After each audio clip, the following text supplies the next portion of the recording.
Hello, everyone. Professor Parsons here, coming to you from my kitchen counter this time. And today in this video, I'm going to spend some time talking about the nature of divine attributes. So specifically, when we are talking about God, what kind of being are we talking about? So several years ago in a philosophy class, we were just starting the unit on art traditional arguments for the existence of God and the like. And I split my students up into groups and just asked them to talk about the kinds of qualities that they think God would have if God existed. And one of my students who identified as an atheist said this. They said, well, I'm an atheist. So I believe that there is no God. So I believe this being God does not exist at all. And I've said, okay, so you deny the existence of this being, but what's the sort of supposed nature of the being that you deny the existence of? And this is what he said. He said, when I say I don't believe in God, when I say God does not exist, what I mean is this: there is no Gandalf the Grey type being sitting on a cloud, in constantly invading our private thoughts and making bad things happen to people. So that was his idea of God. So the concept of God he was working with was a Gandalf the Grey type being sitting on a cloud, constantly invading our private thoughts and making bad things happen to people. And I said, so you think atheism entails that there is no such being? There is no such being as this. And he said, yes, that's what atheism entails. And I said, well, on that definition, wouldn't every human being on the planet and pretty much in all of human history be an atheist? And he sort of got this puzzled look on his face. He didn't quite know what I meant by the question. And I said, well, think about it. Has anybody in human history really ever believed in the existence of a Gandalf the Grey type being, that has all these other kinds of features? And he said, well, no, I guess not. And I said, okay, but if your definition of God implies that every human being in all of history is an atheist, isn't it likely that you probably have the wrong kind of idea? You probably have the wrong kind of definition of God then. And he said, oh, I kind of see your point. So the question may come up, well, when we're talking about God, who exactly gets to set the definition? So who decides what we're talking about when we're talking about God?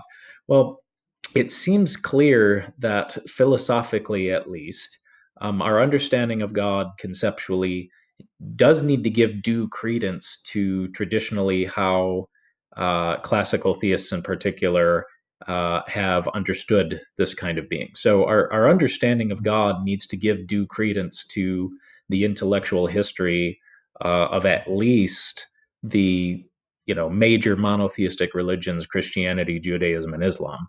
Um, and if it doesn't, that's an indication that there's something horribly wrong here with our definition. Now, obviously, Christians, Jews, and Muslims, and even members of the Baha'i faith, members of the Sikh faith, members of Advaita Vedanta and Hinduism, which is sometimes understood as a more monotheistic faith, have specific theological disagreements about the nature of God. But philosophically, at least, we can say that, at least for Christianity, Judaism, and Islam, these are three major world monotheistic religions, which essentially philosophically have the same kind of being in mind, a transcendent, interpersonal, what we would call maximally great being or perfect being. So, to that end, when we are talking about God philosophically, these are some of the terms that get thrown around. When we're talking about God, we're talking about a maximally great being, a perfect being, or a being of which no greater can be conceived. So we're not talking about magical sky fairies. We're not talking about sky daddies or anything like that. That some I call them internet atheists like to throw around these terms like, oh, if you're a theist, you believe in sky daddies. I don't know of any theist, at least self-identifying theist, who believes in sky daddies or sky fairies or anything like that. So I mean, that's all just nonsense. So if you're on YouTube and you hear, you know, um, something like this in a YouTube video on theism and atheism or agnosticism, I mean, pay no attention to it because it's just nonsense. Okay, now, but in this video, I'm going to quickly summarize at least 4 attributes which do seem to be um, important characteristics for the theist, as far as if theism is going to get off the ground, if we're even going to talk about whether or not God exists, it does seem that we need to be talking about a being that at least has these kinds of features, characteristic features. So I'm just going to go over 4, and those are omnipotence, omniscience, omnibenevolence, and aseity. Okay, so we'll start with omnipotence here. A lot of times you might hear omnipotence described this way. Well, to say that God is omnipotent just means that God is all powerful.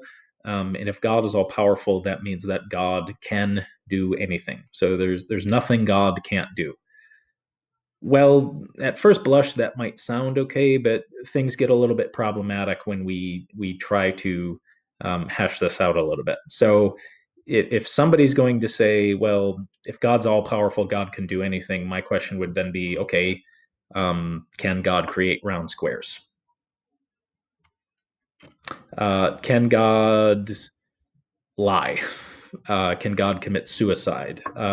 Can God, actualize a state of affairs such that it's true of that state of affairs that God didn't actualize it? So a state of affairs that's not actualized by God is a possible state of affairs. And if God can do anything, if God can actualize any state of affairs, can God actualize a state of affairs such that it's not true of that state of affairs that it was actualized by God? Can God create something that God didn't create? So it's possible for there to be things that God didn't create. But if God can do anything, can God create things that God didn't create? Well, it seems the answer to all these questions is no, at least presumably. If you're a classical theist, you're not going to be comfortable with the idea that God can lie or that God can commit suicide or anything like that. But if this definition of omnipotence as God can do anything implies these kinds of things, then you want to reformulate your understanding of omnipotence, clearly. So I think this is a much better definition of omnipotence. When we talk about God's omnipotence, we don't mean that God can do anything. No, no, no. We mean this. We mean that God possesses every genuine power. So for any genuine power that exists, God possesses that power, and God does not lack that power to any degree. Okay, now, so this is why we don't need to worry about specifically things like God creating round squares and those kinds of things. All right, so here's a simple argument for why. So if there were such a power as the power to create round squares, then round squares are possible. So if there is an existing power as the power to create round squares, whether that power is actualized or manifested, anything that's a genuine power could possibly be actualized or manifested. So if there is such a power as the power to create round squares, since every genuine power can be manifested or actualized, that means that round squares are possible. So if the power to create round squares is a genuine power, then that means round squares are possible. But round squares are not possible. Round squares are not the kinds of things which could possibly exist. So it follows then that there is no such power as the power to create round squares. So since every genuine power could possibly be actualized or manifested, if there were such a power as the power to create round squares, then round squares possibly could exist. But round squares are impossible. Round squares can't possibly exist. So that means that there is no genuine power as the power to create round squares. Right? Okay.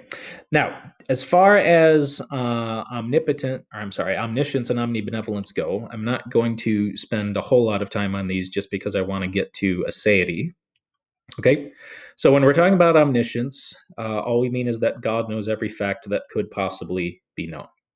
So how you want to parse this out as far as what exactly God knows at what time and when God knows it, there's a lot of interesting debates about this. So does God know the future? Does God know how I'm freely going to act before I act that way. So there's various paradoxes of foreknowledge and free will and things like that, which we're not going to get into right now, anyways. Okay, and when we're talking about omnibenevolence, we're not necessarily talking about any one thing. Omnibenevolence is kind of a family of different things, but it at least involves a claim that God is a being of perfect moral character. God has no sort of inner inclinations to evil or anything like that. And more importantly, God is a being that is worthy of worship. So, God being worthy of worship is particularly important. Any being that's not worthy of worship would not be God. So, if there are various descriptions of God that, if true, would make this being not worthy of worship, then that's probably not the right kind of description of God. Okay, now, last but not least, what about aseity? Okay, the term aseity comes from the Latin esse, or to have esse existence. And what it means is self existent or existing in itself or something like that. But just understanding sort of the etymological root of the word doesn't really tell you anything interesting about it. So here I'm going to split aseity into what I'll refer to as the weak version of aseity and then a strong version of aseity. So when we're talking about weak aseity, what we mean is that God does not depend on anything distinct from God's self for their existence. So if God possesses weak aseity, that means that God does not depend on anything distinct from God's self for their existence. Now, so if God possesses weak aseity, then the answer to the question, well, if God created everything, who created God? Or what created God? Well, the answer would be nothing created God. Everything that's created depends on its existence for its creator. But if God depends on nothing distinct from God's self for God's own existence, then that means God is not a created being. And if God is not a created being, then God has always existed. So if God possesses weak aseity, then again, we don't need to worry about this question of who created God or what created God. The question doesn't really make sense. Okay, and then a stronger version of aseity would just be weak aseity, the idea that God does not depend on anything distinct from God's self for their existence, conjoined with the claim that everything distinct from God depends on God for its existence. So if God possesses strong aseity, that means that God does not depend on anything distinct from God's self for God's existence, and also everything distinct from God depends on God for its existence. Or to put it simply, if God possesses strong aseity, that means God depends on nothing and everything else depends upon God. Simple.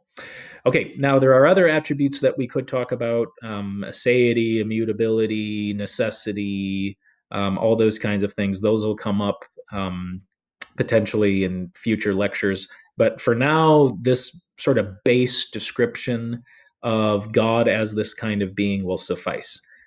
So a theist would be an individual who believes there is this kind of being. This kind of being exists. An atheist would be an individual who denies the existence of this kind of being. So an atheist says there is no God, and then an agnostic would neither give assent nor deny the existence of this kind of being. At least those are going to be the way that we're using this terminology in this unit. Okay, as always, if you have any questions on this material, don't hesitate to email me, and I'll see you in the next video.